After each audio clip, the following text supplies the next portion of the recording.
बिस्मिल्लाहिर्रहमानिर्रहीम। अस्सलाम वालेकुम। दोस्तों, तव्हां ख़्वाब ॾिसंदा आहियो?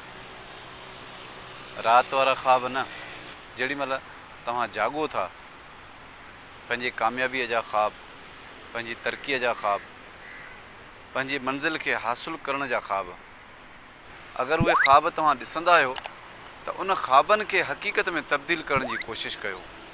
इंसानु ख़्वाब उहो ॾिसे जंहिंजी ताबीर हुजे। तव्हां ख़्वाब ॾिसी पंहिंजी मंज़िल खे छॾे करे तव्हां पंहिंजे कमकार में लॻी था वञो, तव्हांजा इहे ख़्वाब ॾिसण बि बेकार। दोस्तो, हिन दुनिया में अहिड़ा माण्हू थी गुज़रिया जिन्हनि ख़्वाब ॾिठा, उन्हनि ख़्वाबनि खे पंहिंजी हक़ीक़त में तब्दील करे उहे पंहिंजी मंज़िल ते पहुता, उन्हनि पंहिंजी मंज़िल माणी ऐं उन्हनि दुनिया खे ॿुधायो त असां ख़्वाब ॾिसी उन्हनि खे हक़ीक़त में तब्दील करे सघूं था। हिकिड़ो मास्तर हुयो, उहो पंहिंजे क्लास में पंहिंजे शागिर्दनि खे पढ़ाए रहियो हुयो। चांहि जो कोप उनजे हथ में हुयो, उहो बोर्ड ते कुझु लिखी ऐं शागिर्दनि खां सवाल पियो करे। इहो ई सवाल पियो करे त तव्हां ख़्वाबनि खे पंहिंजी हक़ीक़त में तब्दील कयो, ख़्वाब ॾिसो त उन्हनि जी मंज़िल तरफ़ निकिरी पओ ऐं तव्हां हिकु ॾींहुं कामयाबु ज़रूरु थींदव। क्लास में जेके शागिर्द हूंदा आहिनि उहे सभु हिकु जहिड़ा न आहिनि हूंदा। के शरारती हूंदा आहिनि, के मज़ाक़ी हूंदा आहिनि, के सीरियस पढ़णु ईंदा आहिनि ऐं के त सफ़ा अबोझ हूंदा आहिनि। शरारती छोकिरे हिकिड़े सवालु कयो पंहिंजे उस्ताद सां त साईं, तव्हां उस्तादु आहियो, तव्हां को ख़्वाबु ॾिठो आहे ऐं उन ख़्वाब जी तरफ़ तव्हां मंज़िल कयो था, या तव्हां ख़्वाब ॾिसण जे बजाए तव्हां सॼी ज़िंदगी इहो सोचियो आहे त मां स्कूल में ॿार पढ़ाईंदे ज़िंदगी गुज़ारींदुसि?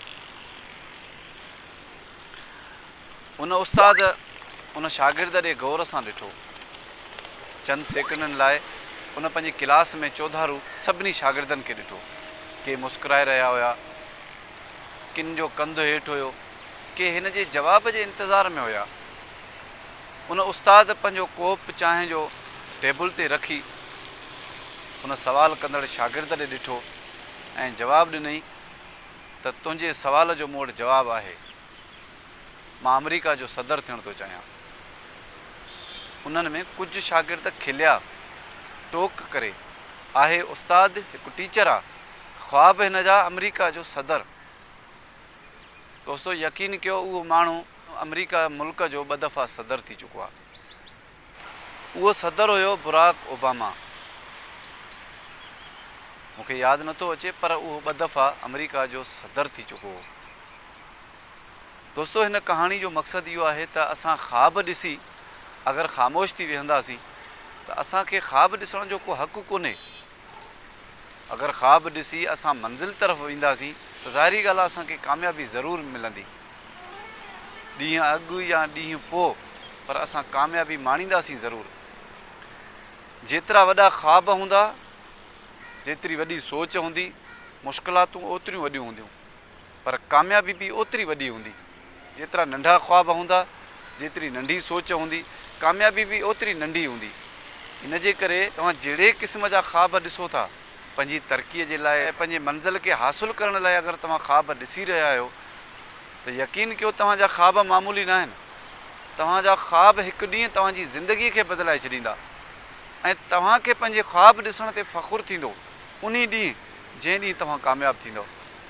तव्हां माण्हुनि जे लाइ हिकु मिसाल बणिजी वञो ऐं तव्हां माण्हुनि खे ॿुधायो, मूं ही ख़्वाब ॾिठो हुयो, मूं मंज़िल तरफ़ पंहिंजो क़दम वधायो, मूं महिनत कई, मूं पंहिंजूं कोशिशूं जारी रखियूं, मूं तकलीफ़ूं ॾिठियूं ऐं अॼु मां मंज़िल ते पहुची पंहिंजे ख़्वाबनि खे पूरो कयो आहे।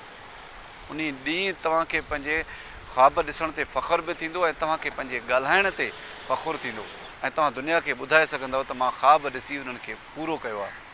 ऐं सॼी दुनिया तव्हांजा लफ़्ज़ ॿुधण लाइ बेचैन हूंदी ऐं उहो तव्हां खां सबक़ु सिखंदा। छो जो हिन दुनिया में जेके बि इंसान कामयाबी तरफ़ वञनि था, उहे कंहिंखां ॿुधी, कंहिंखे ॾिसी करे सबक़ु पिराईंदा आहिनि। इन जे करे वीडियो जो जेको ख़ासि मक़सदु आहे त तव्हां बि अगरि ख़्वाब ॾिसो था पंहिंजी तरक़ीअ जे लाइ, पंहिंजी कामयाबी जे लाइ, उन ख़्वाबनि जे तरफ़ क़दम वधायो, उन्हनि जे पोयां लॻो। उन ख़्वाबनि खे रायगान करणु न ॾियो जो ख़्वाब ॾिसी तव्हां उन्हनि खे बेकार सम्झी चुप करे वेहो था, त यकीन कयो इहे ख़्वाब तव्हांजा ख़्वाब ई रहिजी वेंदा, इहे पूरा कॾहिं न थींदा। पर अगरि तव्हां महिनत कंदव, पंहिंजी सचाई लगन सां इन्हनि ख़्वाबनि खे हक़ीक़त में तब्दील करणु चाहींदव त तव्हां हिकु ॾींहुं कामयाबु ज़रूरु थींदव। मूंखे कंहिं नए मौज़ू ते ॾींदा इजाज़त। पंहिंजो ख़्यालु रखिजो। मुंहिंजो फेसबुक ऐं यूट्यूब चैनल शहज़ाद उमरानी ऑफिशियल खे सब्सक्राइब ऐं फॉलो कंदा, जीअं मुंहिंजो हर अपलोड थियल वीडियो तव्हां ताईं बर वक़्तु पहुची सघे। अल्लाह निगहबान। नयूं कहाणियूं, घरेलू वाक़ियात ॾिसण लाइ असांजे चैनल खे सब्सक्राइब कंदा, लाइक कंदा, शेयर कंदा।